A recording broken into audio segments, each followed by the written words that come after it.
Assalamualaikum warahmatullahi wabarakatuh. Waalaikumsalam warahmatullahi wabarakatuh. Oke anak-anak, bagaimana kabarnya kalian hari ini? Baik. Nah, sebelum kita memulai pembelajaran, alangkah baiknya kita berdoa terlebih dahulu. Kepada ketua kelas, Surya dipersilahkan untuk memimpin doa. Duduk siap, gerak. Sebelum belajar, marilah kita berdoa mulai. Berdoa selesai. Beri salam. Assalamualaikum warahmatullahi wabarakatuh. Waalaikumsalam warahmatullahi wabarakatuh. Nah, sebelum kita mulai pembelajaran anak-anak, coba lihat kanan kirinya. Apakah masuk semua? Apa ada yang tidak masuk? Oke, nanti untuk sekretaris boleh dicatat dan dikasih ke ibu ya. Coba lihat dulu di bawahnya ada sampah nggak? Ada bu. Kalau ada, kalian pegang dulu ya. Di situ nanti kalian taruh ke tempat sampah. Nah, kemarin kalian sudah melakukan analisis permasalahan sosial di lingkungan sekitar. Nah, masalah sosial apa sih yang kalian temukan? Coba, apa aja? Kenakalan remaja pinter. Oke. Nah, setelah kalian melakukan analisis, kira-kira apakah kalian hanya mengetahui untuk diri sendiri apa dikomunikasikan kepada orang lain? Kepada orang lain. Nah, anak-anak, untuk itulah tujuan dari pembelajaran kita.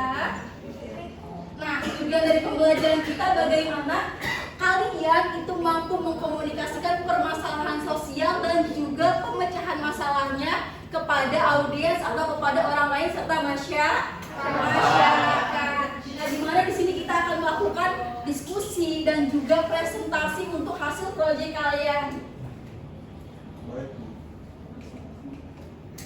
Nah, di sini kira-kira nih, menurut kalian bagaimana komunikasi yang efektif? Coba satu orang boleh angkat tangan. Ibu. Oke, Naila, silahkan. Menurut saya komunikasi yang efektif itu adalah bagaimana penyampaian informasi itu bisa secara jelas, runtut, dan mudah dipahami sehingga pesan-pesan yang disampaikan itu diterima dengan tepat oleh audiensnya. Pintar sekali, boleh kasih applause ya. Biar semangat kita kasih Dilan dulu ya.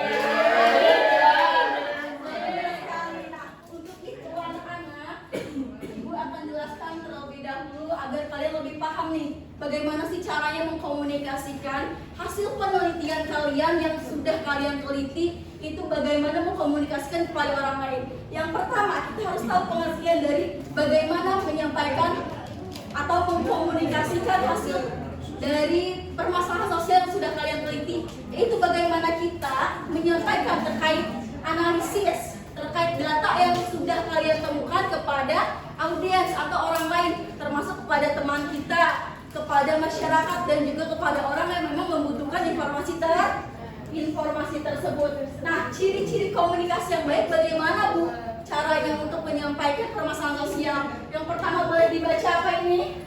Berdasarkan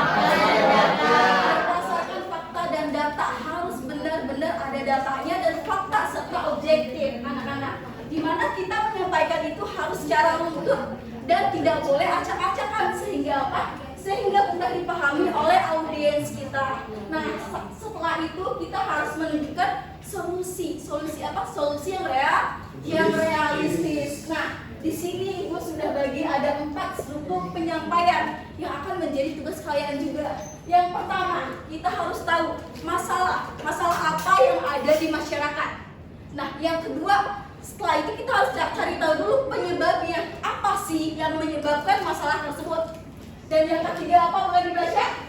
Dampak. Nah, dari permasalahan tersebut kira-kira apa sih dampaknya bagi kita, bagi lingkungan, dan bagi masyarakat. Nah, yang keempat apa? Solusi. Kita harus tahu dan dari analisis kita, dari kelompok kalian yang sudah kalian buat, bagaimana sih solusi untuk memecahkan masalah sosial tersebut. Nah, di sini anak-anak dalam kita berkomunikasi itu pun harus ada etikanya. Yang pertama itu tidak boleh menyebarkan stigma di masyarakat. Yang kedua, tidak merendahkan pihak tertentu, betul? Nah, yang keempat lah, kita harus menghargai privasi narasumber. Kemarin kalian udah wawancara kan ya? Dari wawancara itu kan ada audiens atau narasumber yang tidak mau dipublish ya masalahnya, bukan identitasnya. Nah, kalian itu harus menjaga kerahasiaannya, serta kalian itu harus menyampaikan apa adanya yang ada di masyarakat. Nggak boleh kalian menyampaikan yang tidak fakta. Kalau fakta itu bisa dibuktikan nggak? Bisa dibuktikan. Nah, apa sih Bu manfaat dari kita melaksanakan permasalahan ini, analisis ini? Nah, yang pertama anak-anak, manfaatnya itu kalian dapat melatih komunikasi, betul? Nah, ketika kalian sudah melaksanakan analisis, lalu kalian menyampaikannya kepada teman kalian, kepada orang lain, sehingga kalian mampu melatih komunikasi. Yang kedua apa? Yang kedua itu meningkatkan kesadaran empati. Nah, kita adalah makhluk apa? Sosial. Makhluk sosial itu kita tidak bisa hidup sendiri. Kita membutuhkan orang lain. Dengan adanya kita berempati, kita pun membutuhkan orang lain dan orang lain membutuhkan kita. Dan yang paling penting, kita sekarang belajar sosiologi bukan? Iya. Nah, tujuannya salah satunya agar kalian tidak menerapkan teori lagi, tapi kalian menerapkan di kehidupan sehari-hari. Nah, untuk itu di sini ada 4 penyampaian hasil pengamatan. Yang pertama ada apa? Infografis. Yang kedua ada yang ketiga ada presentasi.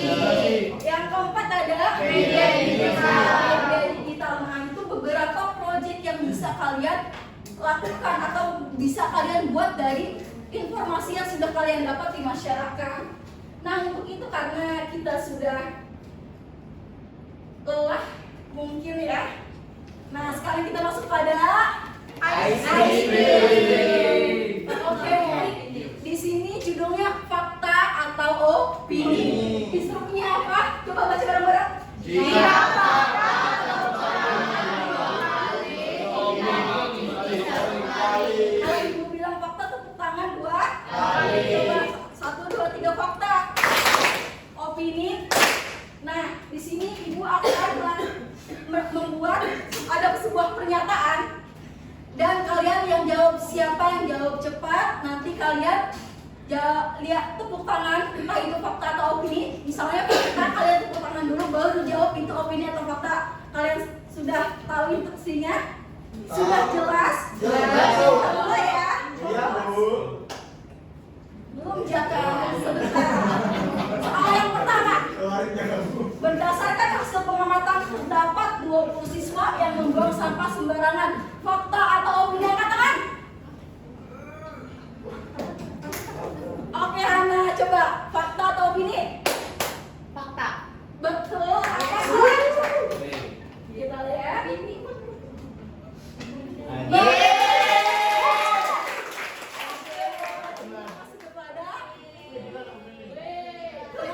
Masih ada lagi mau? Yang kedua, menurut saya sekolah ini paling kotor di kota ini. Fakta atau opini, angkat tangan? Turun dulu. 1, 2, 3 fakta atau opini? Turun dulu. Angkat tangan. Oke. Gak bilang kan? Siapa? Ya. Opini kita.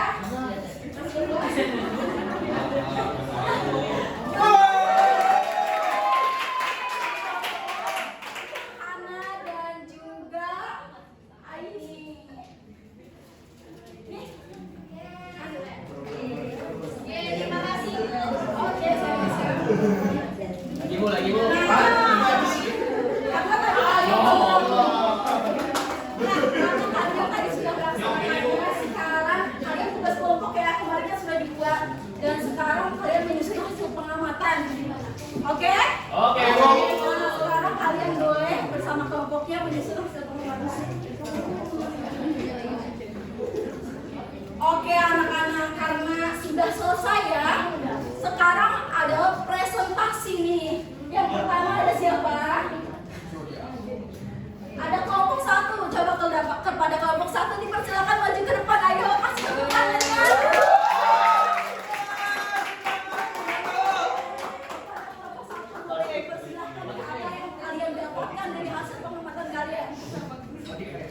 Oke, jadi berdasarkan kelompok kami, kita ada masalah nih. Jadi masalah di program ini, kita masih menemukan banyak banget sampah plastik di lingkungan sekolah, tapi dibuang sembarangan, Bu.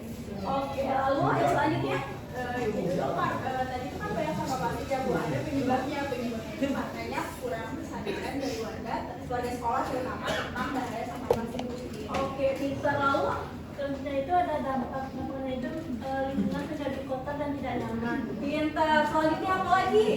Nah, solusinya itu kita harus kasih edukasi dan kampanye peduli lingkungan secara rutin serta bekerja sama terhadap siswa, guru, dan petugas kebersihan untuk menjaga lingkungan. Pintar, lalu kesimpulannya apa? Jadi kesimpulan yang kelompok kami dapat itu permasalahan sampah plastik ini dapat diatasi dengan kesadaran, pembiasaan, dan kerjasama dari seluruh warga di sekolah untuk bisa menciptakan sekolah yang nyaman, bersih, dan sehat. Oke, untuk pada kelompok satu kita masuk ke siapa?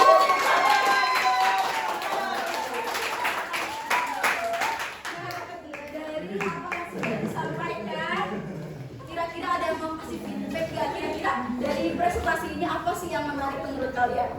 Saya, Bu. Oke, Hanun, boleh, silahkan. Data yang paling menarik menurut saya itu adalah bahwa sebagian besar sampah ditemukan di area kantin karena menunjukkan bahwa kebiasaan sehari-hari siswa masih perlu diperbaiki, Bu. Oke, pintar, kasih tepuk tangan.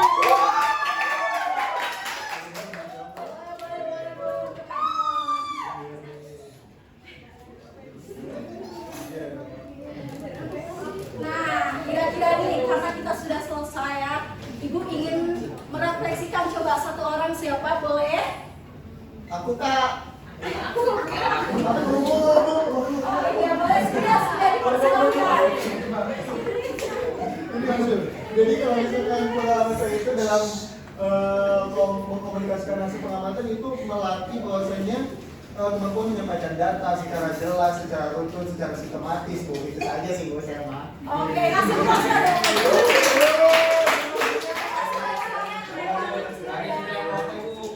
Nah, anak-anak tadi sudah ya refleksi dan yang lainnya. Sampai. Gimana kalau misalnya kita mengkomunikasikan terkait permasalahan sosial harus adanya data ya, fakta, analisis, dan juga harus bertanggung jawab dalam penyampaiannya.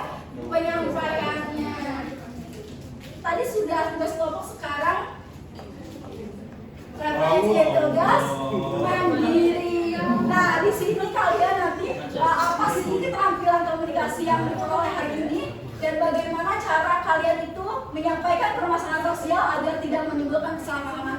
Ibu ingin kalian tulis tangan. Setelah itu kalian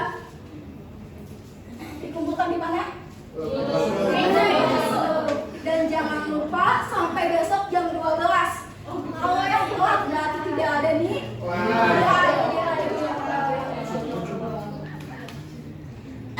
Oke, sekarang pembelajaran kita sudah berakhir ya anak-anak. Coba dibaca bareng-bareng kita baca.